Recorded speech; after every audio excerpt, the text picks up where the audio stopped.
Morning folks, we're finally here. It's October the 12th. It is the day of the big fight.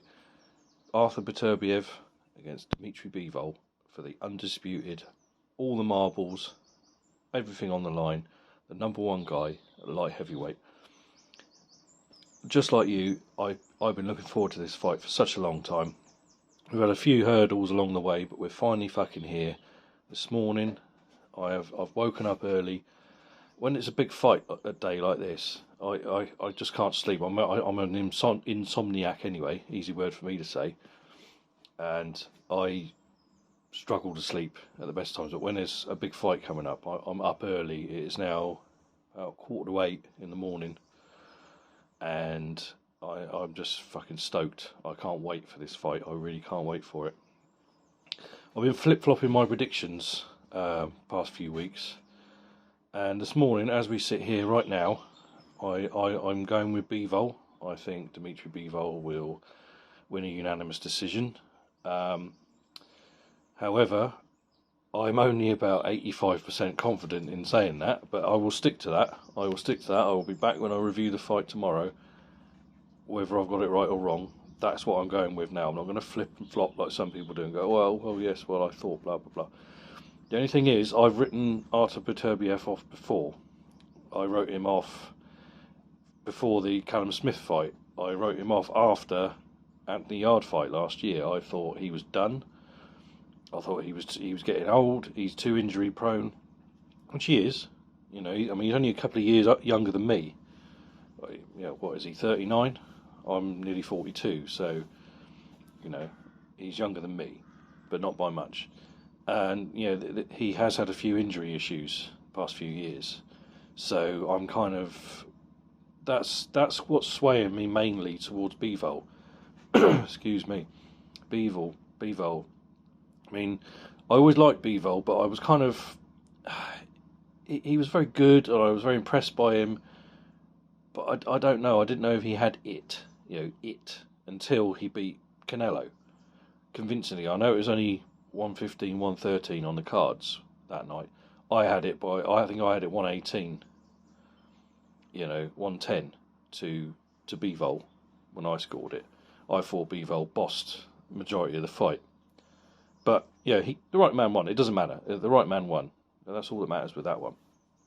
And from then on, and of course he beat Zurdo Ramirez. And, he looks... I mean, he's not the most devastating puncher. He can knock people out. We know this.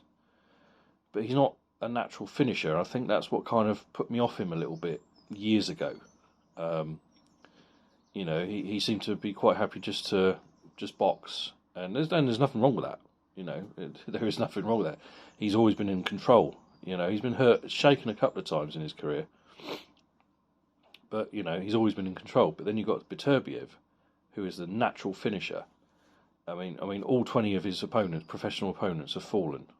None of them have made the distance with him. He is a natural finisher, and he's like a shark, man. This guy, Artur Beterbiev, is a fucking animal. He's a beast. And if he gets somebody hurt, there's no way, there's no turning back. He will go for it. He knows how to finish. He knows how to cut the ring off. He knows how to do it in devastating fashion. Before the Callum Smith fight, I was actually, if you've seen the video from earlier in the year, I was kind of leaning towards Smith slightly because I thought Beterbiev was finished physically. The guy's a pure athlete, long amateur career, but I thought he was finished. I thought Father Time was catching up with him. I thought the Anthony Yarde fight took a lot out of him, but he proved me wrong. 100%. He absolutely dominated Smith, and stopped him. You have to excuse the sniffing. It's this time of year, man. If it's summertime, it's fucking hay fever. I'm coughing and spluttering and sniffing, and then as soon as autumn hits, the cold weather sets my fucking nose off. I don't know if it's because I've got a big nose or what. I don't know what it is, but every time it fucking happens every time. But anyway, that's neither here nor there. So I do apologise for the bunged up and the sniffing.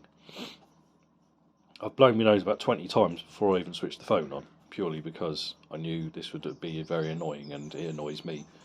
Anyway, So I'm kind of leaning towards Bivol, mainly because of his accuracy, his punches, his combinations. Obviously, his youth as well, because he is younger than Beterbiev. And that's kind of what's I'm only going by the mainly the Canelo performance, and of course the Ramirez performance. Those are the two ones that have kind of made me sit up and take notice. Really, I mean Beterbiev doesn't waste anything either. I mean they're both pure athletes. They're both pure boxers. Fantastic standout amateur careers, standout professional careers, and yeah. I'm kind of leaning towards Bivol with this one, but either way, I just hope it's a fucking good fight, and I am really, really looking forward to it. And I'm so pleased we're here. I mean, we've got a stacked weekend anyway. We've got the Saudi show tonight, obviously headlined by Beterbiev and Bivol, and other great fights on the undercard. Opetaia against Massey, the rematch between Fraser Clark and Fabio Wardley. Now, I'm really looking forward to that one. I'm slightly leaning towards Fraser Clark with that one. I had Clark just nicking it last time, but it was a draw. Didn't have a problem with that. So I'm leaning towards Clark. I think Clark's just slightly sharper. He's a better, purer boxer than Wardley. But we'll see, because Wardley can fucking punch. As we know, he dropped Clark last time. So look forward to that one. The Chris Eubank fight, I can take... Chris Eubank Jr., that is. I can take or leave. I'm not convinced with Eubank. I mean... He had that dominant display against Smith last year, and he's disappeared. And he's sat out and called out people like Canelo and talks about, oh yes, the beginning of it. I mean, the guy's nearly 35 years old, for Christ's sake. Really? Come on, And then I saw the pushing and the shoving between Eubank and Conor Benn yesterday. Yeah, what a load of bollocks. These two guys, no one wants to see this fucking fight, really. If they're honest with themselves, pure boxing fans. The old casual might want to see it. What have those two done to deserve the attention?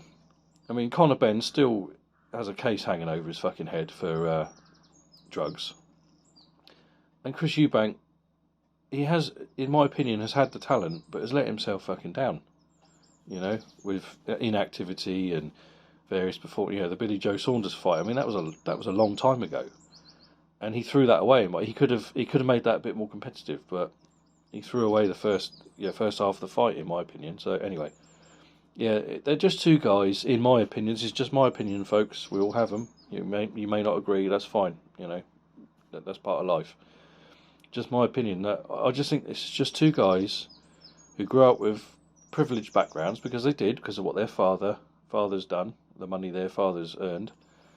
And they're just cashing in on their father's fame and rivalry. Because that was a proper rivalry. I mean, I grew up in that era. Ben and Eubank, that was a proper rivalry. But this bullshit now with the sons, it's not alright. No one gives a fuck. Those of us who grew up in the 90s, watching these two fight each other, or be around each other, excuse me, nobody gives a fuck about this. Don't get me wrong, I'd watch it. If you put it on and there was fuck all else on, I'd watch it. Of course I would. I'm not going to lie and say, oh no, I'm not going to watch that. Of course I fucking would.